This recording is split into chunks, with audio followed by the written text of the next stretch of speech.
Good morning, all of you. Welcome to your SST class. And students, today I am continuing your chapter 4 of geography, that is climate. Till today, I explain you in this chapter, that is what is climate and weather. I also explained you the various conditions of India's climate, जिसमें हमने पढ़ा था कि areas में कितना climatic difference है, temperature wise, precipitation wise, etcetera. Okay, after this we have to learn that what are the factor affecting the climate of an area and what are the factor affecting the climate of India. Now I am continuing this topic, that factor affecting the India's climate. In the previous video I explained you about latitudes, altitudes, pressure and wind condition in our country. Okay, and under the pressure and wind conditions, yesterday I explained you that how the sea breeze and land breeze affected the climate of our country, in which we have to be learn that during the winter season what happened. During winter season there is sea to land breeze or land to sea. No, during the winter season there is Himalayas having the high pressure belts, and over the South India there is low pressure belt. So during winter the wind is blowing from land to sea, means land to sea breeze is blowing during winter season, but during the summer season it is the complete reversal of winds, and there is sea to land breeze is start blowing during summer season. And because of these sea to land breeze, these winds are blows from the warm oceans, gather moisture and brought widespread rainfall over the mainland of India. This I explained you yesterday. Today our main topic is upper air circulation.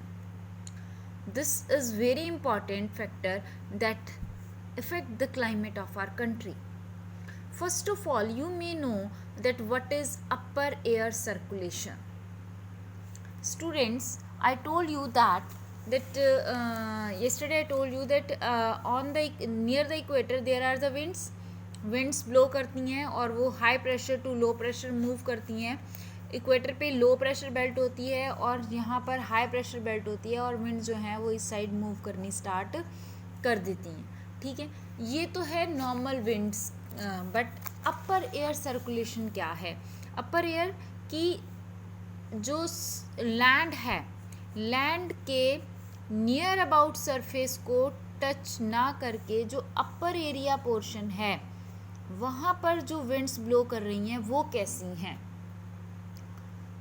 How that winds is going on, और वो winds किस तरह से move कर रही हैं, किस direction में मूव कर रही हैं, that also affect the climate of an area. So upper air circulation in the upper part of the atmosphere, which types of wind is blowing on.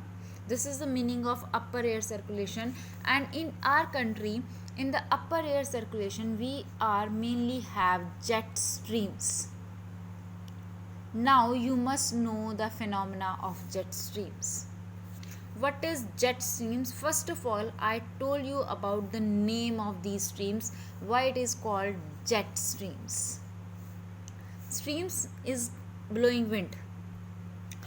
Jet, why it is jet? Because the stream have blows at a very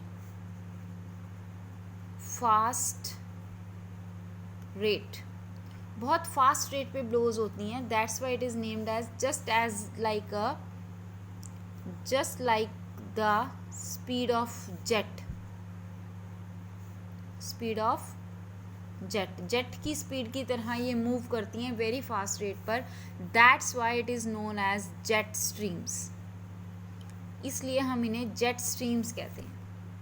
okay, now how these streams are coming in our portion, in our area.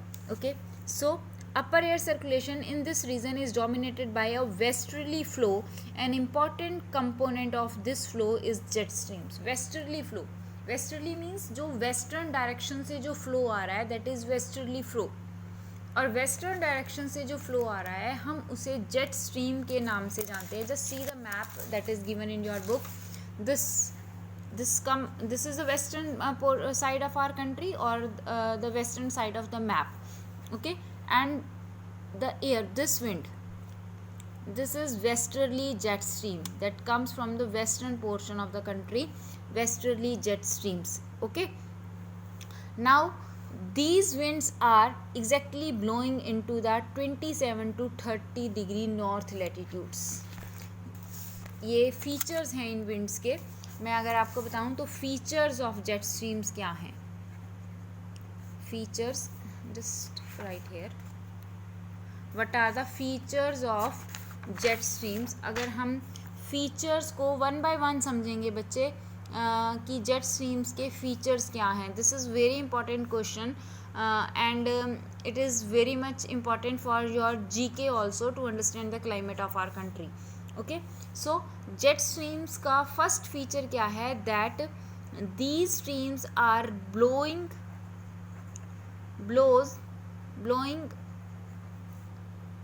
Over, कहाँ blow करती हैं, 27 degree to 30 degree north latitudes में.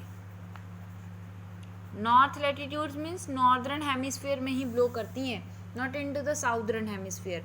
Northern hemisphere में 27 to 30 degree latitudes के बीच में ये winds जो हैं वो ब्लो करती हैं. That's why these are known as the sub tropical westerly jet stream. Sub tropical why, because the area between 20 to 30 degree celsius के बीच में जो एरिया है that is known as the sub tropical region. अब western side से आती हैं इसलिए westerly jet streams. Okay, over India these jet streams blow south of the Himalaya.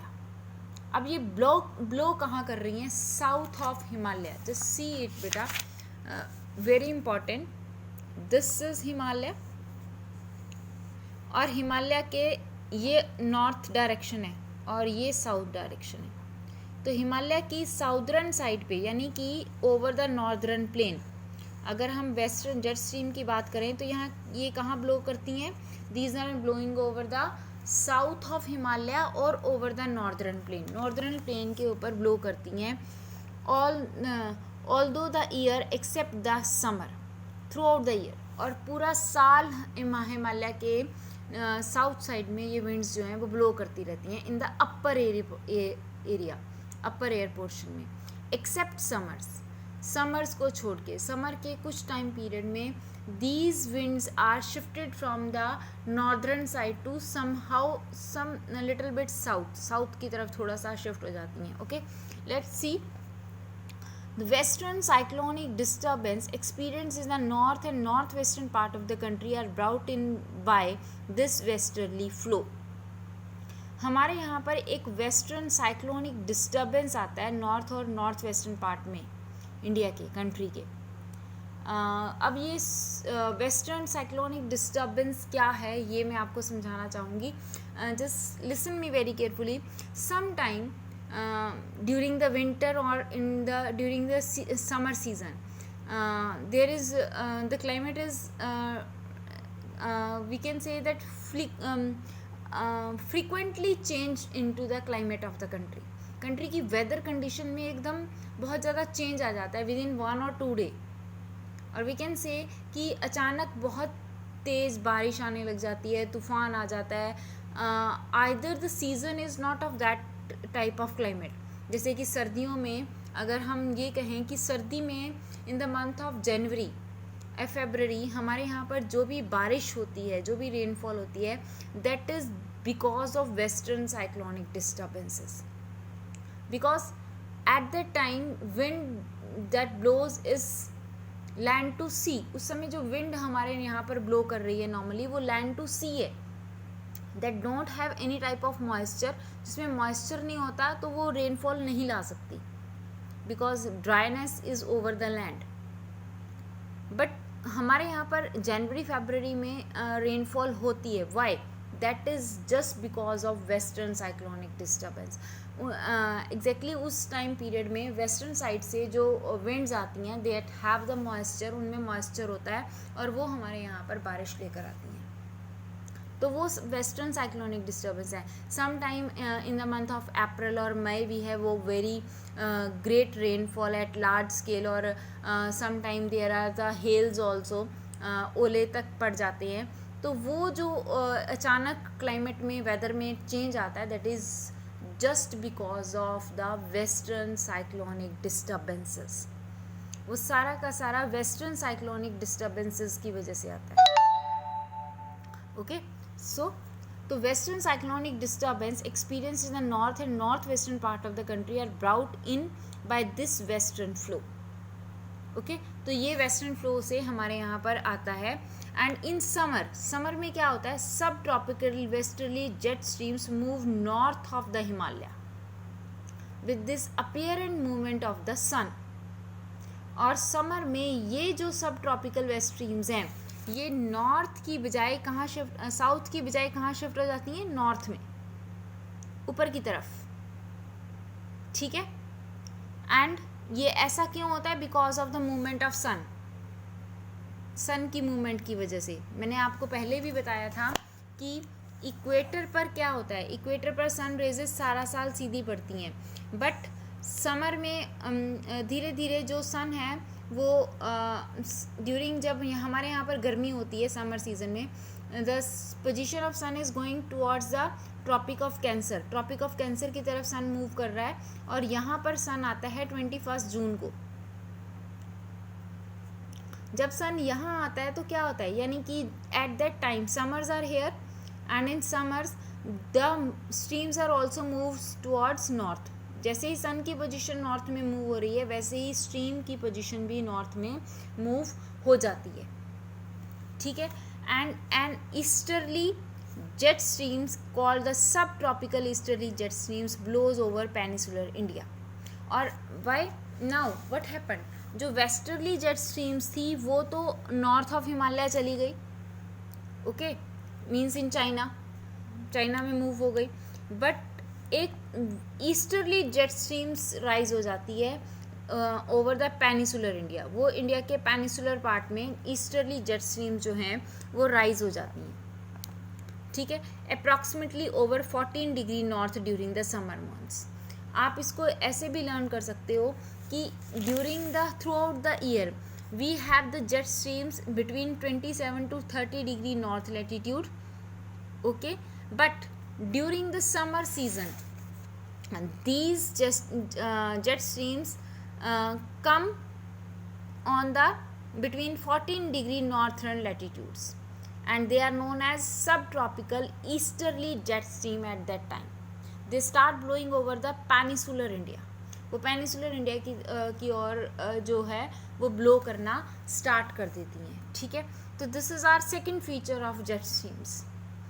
And jet streams help us to route the western cyclonic disturbance within in our country. हमारे country में western cyclonic disturbance लाने में effect करती हैं, help करती हैं.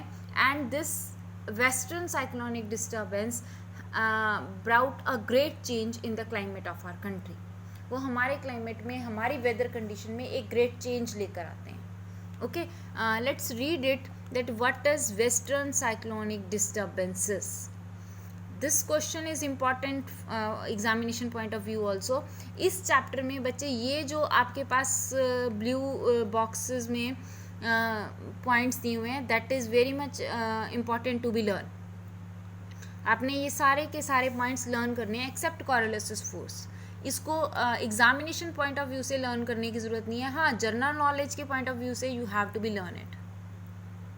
Okay, now western cyclonic disturbances are weather phenomena of the winter months. मैंने अभी आपको बताया कि विंटर में हमारे जो बारिश आती है दैट इज़, तो ये वेदर फिनोमिना है हमारा विंटर मंथ्स का. Brought in by the westerly flow. Westerly means western side से जो फ्लो आ रहा है, westerly flow from the Mediterranean reason. अब ये बड़ा इंपॉर्टेंट पॉइंट है कि वेस्टर्न डिस्टर्बेंसेस आती कहाँ से हैं. तो वेस्टर्न डिस्टर्बेंसेस जो हैं वो मेनली आती हैं मेडिटेरियन सी से. ब्लो करती हैं ये। अब मेडिटेरियन सी कहाँ है? Just see here, this is India, Arabian Sea, here it is Red Sea and this is Mediterranean Sea. ये मेडिटेरियन सी है, ये रेड सी है, और इसके बीच का ये जो थोड़ा सा लैंड पोर्शन है इसको कट करके हमने स्वेज कैनाल बनाई हुई है। ठीक है, ये हिस्ट्री का बड़ा इंपॉर्टेंट पॉइंट है। Suez Canal between the Mediterranean Sea and Red Sea, और इस स्वेज कैनाल की वजह से हमारा जो सी रूट है वो बहुत ज़्यादा डिक्रीज़ हो जाता है। हम यूरोपियन इस पोर्शन में with this help, Suez canal की हेल्प से यहाँ पहुँच जाते हैं।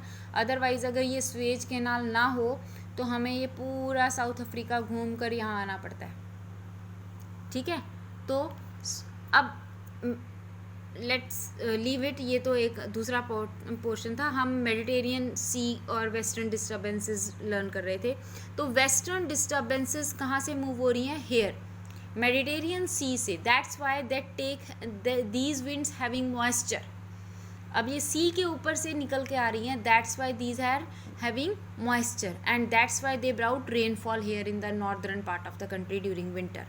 ओके, चलिए let's see. So these are flow from the Mediterranean region and they usually influence the weather of the north and the northwestern region of the country। और ये हमारे नॉर्थ और नॉर्थ वेस्टर्न रीजन के climate को influence करते हैं, प्रभावित करते हैं। Tropical cyclones occur during the monsoon as well as in October, November। Tropical cyclonic disturbances होती हैं because of this western disturbance in the month of October and November and